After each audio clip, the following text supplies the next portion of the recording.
you be visiting me today? Good morning, Beth. I just left the house, sweetie. Is there anything you want? I can stop by the store and pick you something up on the way if you like. I want to eat strawberry ice cream. Leave it with me. How are you feeling today, sweetie? Actually, I feel a little better than usual. I'm pleased to hear that. The doctor said if you're feeling up to it, he's happy for you to come home once for a little while before the operation. School should be fun, huh? What's up? Are you not really feeling the whole school thing yet? Well, I don't have any hair left. I'm scared everyone's gonna laugh at me. Beth, do you remember what I told you back when you first started taking that medicine? Yep. That there will be a bunch of changes in your body once you start taking this medicine. But all they are is proof that you're trying your very best to get better. You don't have a single thing to be ashamed or embarrassed about. Are your friends all big meanies or something? No, it's not like that. They're all super kind. Right? Well, in that case, they're sure to notice how hard you're working and praise the heck out of you for it. Wow, Beth, I can't believe how brave you are. That's why you don't have a thing to worry about, okay, sweetie? Everything's gonna be A-okay. You don't have a single thing to be afraid of. Right, got it. Thanks, Mom. I'm gonna hug you so tight when I get there, you'll forget what it even was you were worried about. It's fine. I already feel better. Hey, I'll still be expecting my hug. I know. Should I bring little Harry along with me in secret? You're always super excited when you get to see Harry, right? No, not Harry. I don't want to see him. Anything but Harry. Fine, I get it. All right, well, I'm gonna be arriving at the hospital soon, so sit tight, okay, sweetie? Okay, I'm in the playroom. Cassia, is now a good time? Hello, Paula. What's up? Did something happen? Well, yes, actually. There's something that's been bugging me for ages now, dear. I can't take hold of it anymore, so I'm just gonna have to come out with it. Okay, go ahead. What is it? You, my dear, need to start making a little more of an effort to be sociable. Huh? It's about the mothers' meeting we held today. You did know we were holding it at the Italian place by the station, right? Right. But I'm pretty sure I told you beforehand I wouldn't be coming to this one. That's not what I'm getting at here, my dear. We went out of our way to invite you to that get-together. Do you realize how much of an effort all of the moms from the class are making to get to know each other better and make this friendship group work? But you haven't been to a single one of our mothers' meetings. You hardly ever speak in the group chat, and you barely respond to my messages, even when I go out of my way to invite you. You're quickly becoming a social pariah, and I seriously suggest you have a long, hard think about your behavior, and soon. Do you actually think this is an acceptable way to treat your friends? I'm sorry. My daughter Beth has been constantly in and out of the hospital recently. So it's really difficult for me to maintain a schedule, which means things like social events are out of the question. Of course I'd love to join you guys. Your meetings sound like a blast. It's just awkward for me right now, that's all. I'm fully aware your daughter is sick. It's cancer, isn't it? The thing is, that doesn't give you license to avoid your friends. What? What? Don't give me what, lady. What I'm saying here is quite clear. Having kids isn't easy. I get it. What, do you think you're the first woman in history to realize that or something? We all struggle to maintain our schedules, Cassia. Just because your kid has cancer doesn't make you special. Why do you think you should get special treatment? Do you think you're better than us? We all have commitments. We all have problems. We all have to deal with the stresses and hassles of daily life. But unlike you, we still make an effort to make time to spend with our friends. If anything, the fact that Beth can't make it to school a lot of the time means you should have more time on your hands to dedicate to our friendship group, does it not? Do better, Missy. I'm really sorry, Paula. I'll do everything I can to make it to future get-togethers. Wow, just get a look at that attitude. Oh, sickening. You could at least thank me for so kindly bothering to invite you this time. Lord knows I was wasting my time. I feel bad for Beth having to be raised by a second-rate mother like you. What kind of woman do you think Beth will grow up to be if she sees you treating your friends like this? They're very impressionable at her age, you know. It's a mother's job to set the example for their children. Well, that's just my parenting policy, but it works. You're free to copy it if you like. It's sure as hell a damn sight better than what you call parenting. My Tom is the brightest in his class, after all. Did you see his grades this semester? Top in everything. That's my boy, a real genius. Not only that, but he's the most gifted athletically, wins every sports competition, and is constantly praised by the other moms at our get-togethers. Not that you know, with never being there at all. That boy has a bright future ahead of him, and the other moms are constantly reminding me of it. It's just like I always say, raising children is about comparing your kids to other children as much as possible to inspire them in a healthy sense of competition. If making comparisons between everyone's children is the objective of these mothers' meetings you've been holding, then I think I'm gonna have to pass. Excuse me. Sorry, my daughter has her hands full with fighting for illness right now. I am not about to start comparing her with other kids, and I'm sure as hell not gonna make her compete with them.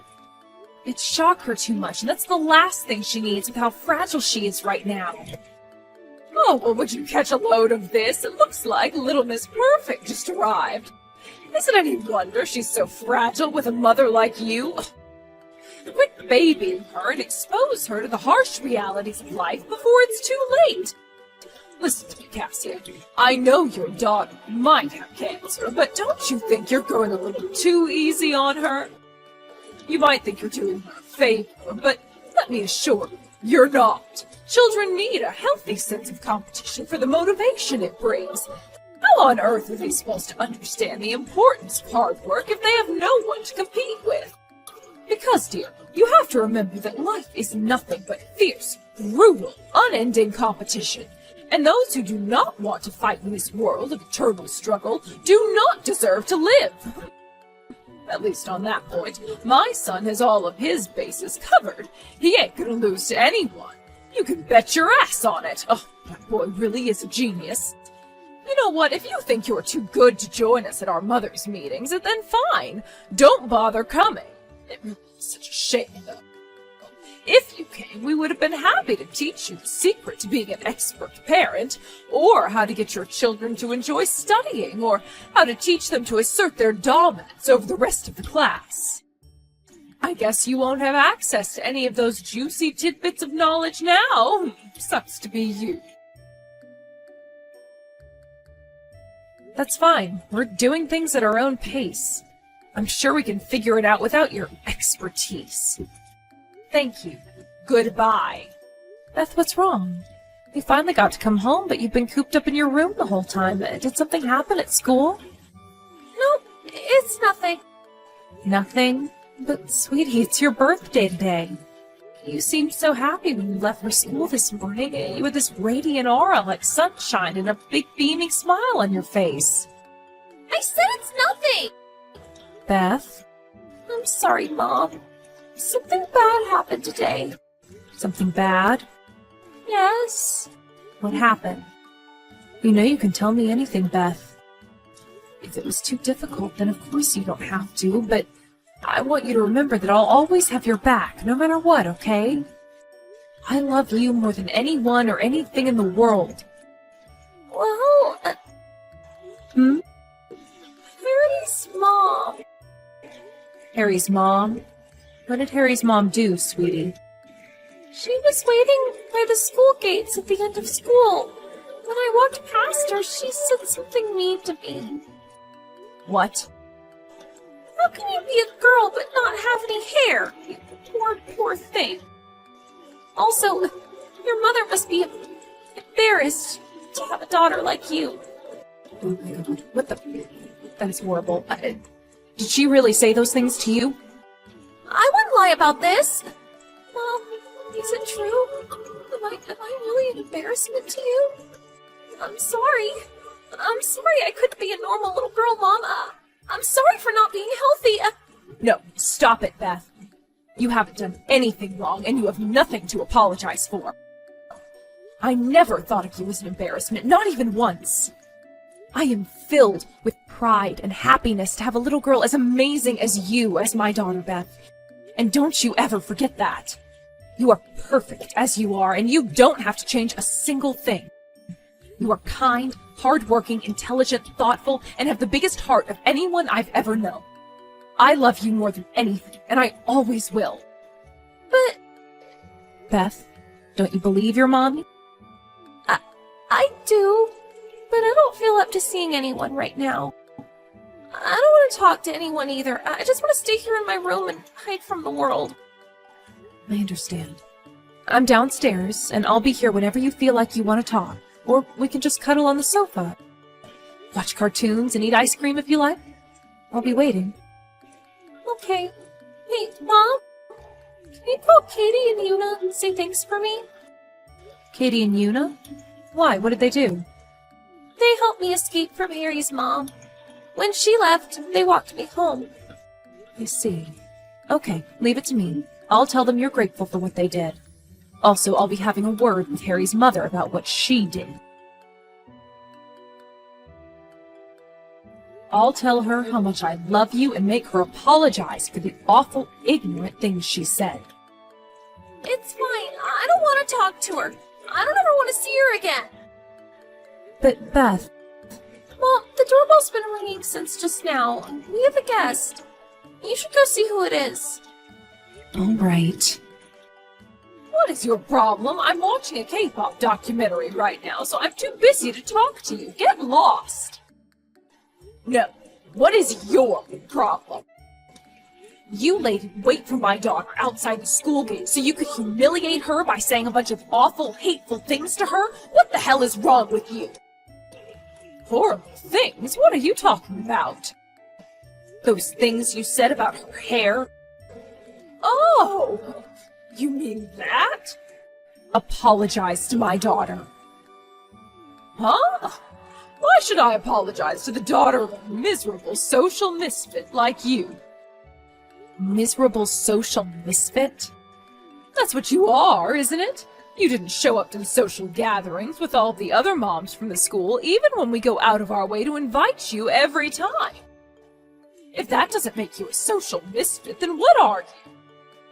And that's not all. You even ignore the wise parenting advice I very kindly choose to share with you. You know, people pay good money for that kind of thing, and there you are, flat out refusing it. I mean, I guess it's not that I don't understand why you do it.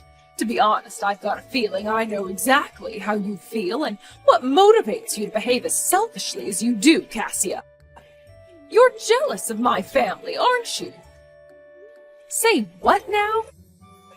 My husband is one of the most decorated and highly esteemed high school teachers in the whole state.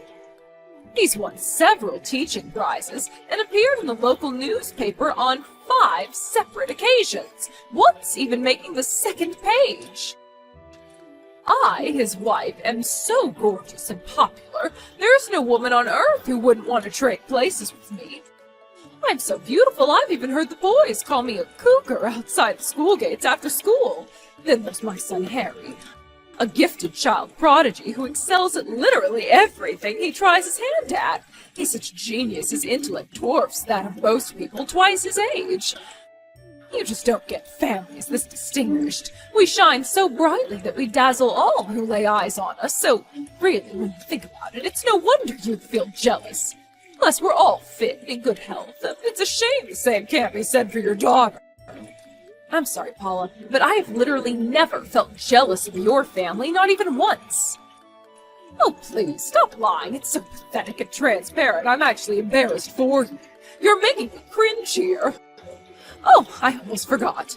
I felt so bad for you, Beth, that I felt compelled to help her become a little more attractive, even if only superficially. I gave your daughter a hairband today. She was so happy she burst into tears. Be a dear and send me a picture of Beth wearing her new hairband sometime today, won't you? I bet it looks so cute. Quit screwing around. What the hell did you tell Beth, you vile old hag? Huh? Where did you come from all of a sudden? You're scaring me. It's Harry. Huh? I've been watching the whole time, but I can't take it anymore. You're despicable. Why does my mom have to be so vile and evil? I'm ashamed to be related to you. You're scum. Oh, what the? Harry? No way. Oh, this has got to be some kind of prank. Why on earth would Harry be at your house? This makes no sense. It's actually scary you're capable of this, Cassia. Should I call the cops? A psychiatrist, I mean. Who the hell pretends to be other people's kids? The third shelf of the cabinet in your bedroom is where you keep your branded bags. The sewing case in the second drawer is where you keep your accessories. You keep those disgusting nude magazines of your favorite male celebrities on top of the bookshelf. In the travel bag by the side of the bookshelf is where your jewelry collection. Huh? Oh, God. How the hell do you know all this? You bought them all in secret with Dad's money behind his back, didn't you? Is this really Harry? Yes. But weren't you supposed to be at night school today? What are you doing at her house? I skipped class. You did what? It's my crush's birthday today, so I went out to buy her a present. Also, I ran into some of the guys from class on the way to the shops. They told me you said some awful things to her by the school gates after school, so I came here to apologize. Harry, you've got this all wrong. This is all one big misunderstanding. Your mother didn't do anything wrong, I promise. How did you work that one out? How can you believe you didn't do anything wrong when you went out of your way to give a hairband to a girl bravely fighting cancer who lost all her hair due to chemotherapy? What you did was so vile that message was physically uncomfortable for me to write out. Who the hell does this? Are you even human? Please, Harry, I'm begging you. Will you at least hear me out? There are two sides to every story. What I did might seem inappropriate at first glance, but I promise you I did it for a reason. All I was trying to do was teach Beth's mother a valuable lesson, that society isn't all sunshine and rainbows like she seems to think it is. Are you really in a position to be teaching anyone anything? You're the one who said you've never had a job in your life. All you've ever been is a stay-at-home housewife. What do you know about society? Harry, how dare you! Do not make fun of stay-at-home housewives. It's a highly important, difficult, respectable job and should be treated as such. I'm not making fun of housewives. I'm only making fun of you. You pretend to make home-cooked meals while actually using microwave-ready meals, and you outsource all your housework to a maid. And the worst part, that you pay for the maid with Dad's money behind his back. What would he say if he knew? What do you even gain from making it look like you do housework? Everything is an act with you. It's about appearances. You're so fake you make Barbie look real. What could someone as lazy and unproductive as you possibly have to teach someone as hardworking as Beth's mom? Harry, do not speak to your mother like that, you insolent little upstart. I've had enough of this. You get your ass home right this instant. Nah, that ain't gonna happen. There's no way I'm coming back. The thought of you being my mom makes me sick. And I no longer acknowledge you as being related to me. I don't want to live with a piece of crap lowlife like you. What? I screenshot every message you sent to Beth's mom and sent it to Dad. I can't take being around you in that house anymore with your pompous pretensions of being some kind of rich trophy wife. With your stomach-turning perfect housewife act. With your vomit-inducing self-obsessed selfie-taking sessions. You're so fake that I wonder who you even are when I see you playing the cute, innocent damsel in front of Dad. When I see your acting, I feel an equal mixture of disgust and rage. I've seen what you really are like, you know? When you're around the other moms at those meetings of yours, you're nothing but a loudmouth, self-obsessed, arrogant, selfish old hag, and I'm ashamed to share genetic code with you. Harry, wait a second. Did you really send those screenshots to your dad? And hey, you need to stop swearing, like, right now. I never taught you to use such disgusting words. How about you calm down and we try discussing this like calm, reasonable adults with level heads? Nope. I showed Dad your true colors and told him to divorce you. You're joking, right? It's the truth. He's seen them. The red marks just appeared on the messages. Oh my God. Wait, oh, just a second. Oh, this can't be happening. No. No. What should I wait for?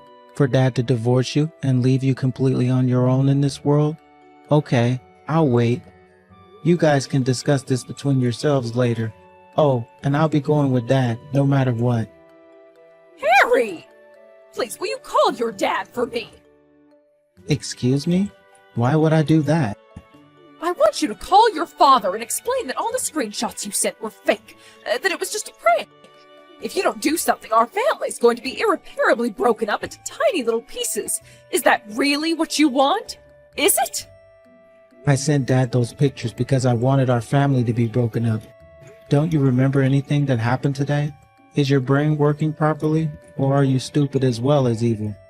No, please, Harry. I can't bear the thought of losing you and your dad. You two are my reason for living. This family is my pride and joy. That's a shame, because I feel nothing but shame and embarrassment when I remember you're my mom. You have no idea how much it made me cringe to hear you going around bragging about your child genius prodigy son to all your friends. All I wanted was for you to stop. I'm not a genius child prodigy. I just work hard. But I sure as hell don't work hard so you can go around bragging to your friends about me. I work hard because I want to grow up and be like my dad. Fine, I get it. I promise I'll never brag about you again. That's what you want, right? Oh, and I'll apologize to Beth, too. If I do that, will you forgive me? Oh, I know. I'll come to Beth's mom's house now, and we can all resolve this like adults. Don't bother. We don't want to see you, and we won't let you in. And for some reason, if you're dumb enough to come here, I'm gonna give Beth's mom her phone back now. Good luck talking things over with Dad. No, wait a second. Harry! Wow, looks like you're in a little bit of a pinch there, Paula. Anyway, bye. What? Oh, no, you don't. I'm not done with you, Missy. You wait right there. What do you want? What do you mean, what do I want? Give me back my Harry. No can do. Apparently Harry will be staying at his dad's parents' house tonight. I'll be driving him there myself, so you have nothing to worry about. Quit it, bitch! You are not my son's mother, and you need to stop acting like it. All of this is happening because of you, goddammit! Do you have nothing to say for yourself? Nope, nothing. Your son said everything I wanted to say. He is brave, kind, and considerate.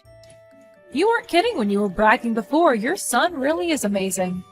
You know, when I met him, I actually kind of regretted never showing up to your mother's meetings.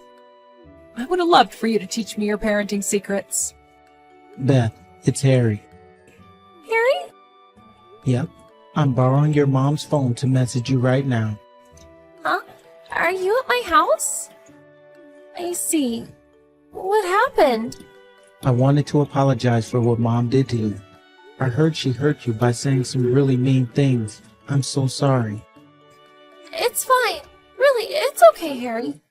Besides, it's not like you did anything wrong. I know, but I still wanted to apologize. Oh, there's one more thing. I came to give you a present. A present? It's your birthday today, right? Well, I brought you a birthday present. Huh? It's a blue hat. Blue's your favorite color, right? Yep, I love it. I saved up my pocket money from helping out my grandpa's place with things like fixing the roof and weeding the garden. That's how I bought it. I knew it was gonna look amazing on you the moment I saw it. Really? But you worked so hard to save up that pocket money. To spend it on me? Yeah, of course. How about you come out of that room and come down and see me? I don't have any hair, you know. The hat might not suit me. Don't be silly. Of course it will. I bought it with you in mind. It's gonna suit you more than anyone. I just know it. Wow, really? I really want to see the hat now. Harry, thanks. I feel better since speaking to you. That's great. So will you come out of your room then? Your mom's kind of crying down here. I'm not really sure what to do. Okay, I'm coming. Don't worry about Mom. She's always been a big crybaby. Wait there, okay? I'll be down right away. Right. Harry, I like you. With that began Paula's downward spiral into misery and despair. When her husband, the high school teacher, found out about his wife's countless acts of despicable lowlifery through the screenshots Harry sent, he was so stupefied and disgusted that he moved out of their house immediately. After a lengthy discussion, he decided that divorce was the only option. Paula begged and cried, kicked and screamed, pleaded endlessly with her husband not to leave her all on her own. She was so desperate, she even resorted to asking her friends from the mothers' meeting to intervene and convince her husband to change his mind by vouching for her good character. Sadly for her, in a sweet irony, not a single one of them wanted to help.